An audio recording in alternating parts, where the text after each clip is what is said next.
Celebration Purnia की जनता के लिए, पूर्णिया की विक्ट्री के लिए, वादे के लिए।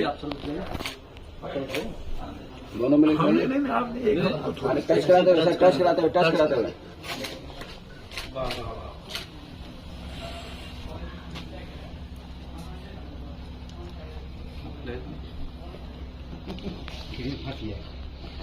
कौन कहाँ से लाया है?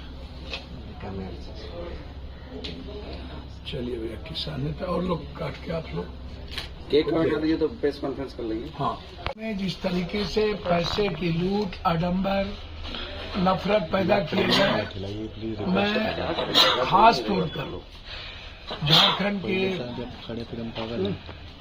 हर जाति की जनता को, जिन्होंने हेमंत सरकार पर दोबारा विश्वास किया, ये ऐतिहासिक क्षण है। आज तक झारखंड में दोबारा सरकार किसी की नहीं बनी और ये मुंह खाने पड़े गुंडे लोगों को, बाहर से आने वाले, जो गिद्ध दृष्टि जिनकी थी।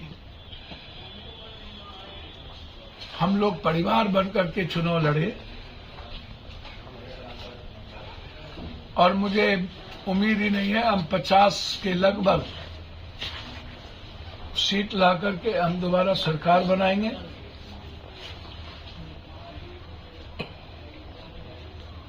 और हर कीमत पर जो वादे राहुल गांधी और हेमंत सोरेन जी ने किया है झारखंड को नंबर 1 बनाने का, वो संकल्प के साथ आगे बढ़ेगा। महाराष्ट्र की जनता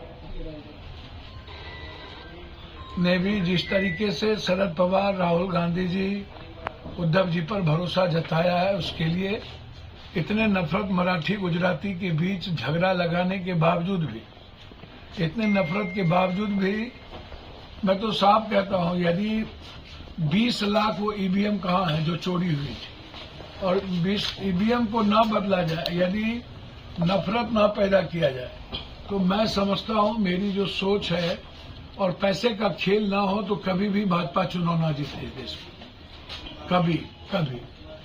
अब आइए, दूसरी सबसे बड़ी बात जो आज केक कटी है वो है पूर्णिया की जनता, आवाम। और मैं एक बात आग्रह अंत में जरूर करूंगा कि जो लोग कभी कभी कुछ पोस्ट करते हैं, मुझे उनसे पूछना चाहूंगा कि 20 साल पप्पू यादव नहीं थे तो फिर आपने एक बार भी एयरपोर्ट की चर्चा क्यों नहीं की? एक बार भी सदन में चर्चा क्यों नहीं की? ये आप हमको बताइए। और 20 साल के अंदर हमारे प्रधानमंत्री जी 11 साल से तो थे ना, और नीतीश कुमार जी 20 साल से थे, तो एक बार भी आज तक नीतीश कुमार जी एयरपोर्ट के जमीन के मामले को लेकर गंभीर क्यों नहीं हुए? वो तो हमारे नेता, सांसद, प्रतिनिधि वहां पर, हम लोगों ने और गांव के लोगों ने हमको कॉपरेट किया कि जब पप्पू यादव आ गए तो हम जमीन देने को तैयार है। इसके पहले तो आपने जमीन के लिए लाठी गोली तक चलाई थी, लोगों को जेल में बंद किया था। तो इसीलिए यह सिर्फ संघर्ष के वादे जो मैंने किए, मैंने 4 महीने पहले ही वादे पूरे किए, और इसी मुझे 5 महीने के अंदर 48 करोड़ रुपया जो दिया गया टर्मिनल के लिए, बिहार का सबसे खूबसूरत एयरपोर्ट वो बनेगा। मैं इसीलिए बधाई देता हूं। और आधुनिक एयरपोर्ट चूनापुर, जिसका सपना हम कभी शरद यादव जी के समय, अटल जी के पहले, अटल जी से लेके आज तक हमने प्लेन भी शुरू की थी, और 20 साल पप्पू यादव के वहां नहीं रहने से एमपी इन बातों को दबा दिया गया था। एक बार भी लोकसभा में ये चर्चा नहीं उठी, सदन में ये मामला नहीं उठा, एक बार भी 11 साल प्रधानमंत्री रहने के बावजूद भी कभी इस बात का जिक्र नहीं हुआ। एक बार अमित शाह जी ने तो यहां तक कह दिया था कि एयरपोर्ट शुरू हो गए, जबकि जमीन अधिग्रहण भी नहीं हुआ था। नीतीश कुमार जी 20 साल रहे, लेकिन कभी एक बार भी पूर्णिया जमीन के बारे में चर्चा तक नहीं। लेकिन मैंने 4 महीने के वादे किए थे कि 4 महीने मेरे लिए काफी होगा। मैंने कई वादे किए हैं, एयरपोर्ट था, हाईडेम था, एनएच है, एक्सप्रेसवे है, रेलवे है, अस्पताल है, भ्रष्टाचार है, जिसमें पहला वादा एयरपोर्ट था। मैं लगभग 5 वादे अपने पूरा कर चुका हूं।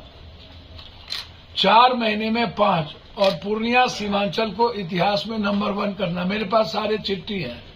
20 दिनों के लोकसभा में पप्पू यादव ने सारी बातें उठाई थी।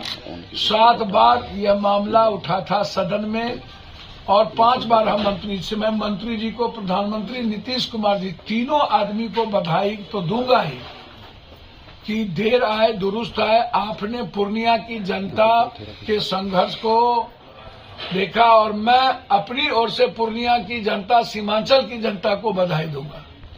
जो पप्पू यादव बेटे के नहीं रहने के बावजूद उन्होंने लगातार संघर्ष किया चुनापुर एयरपोर्ट को लेकर के, तो ये धन्यवाद पूर्णिया की जनता को जाएगी।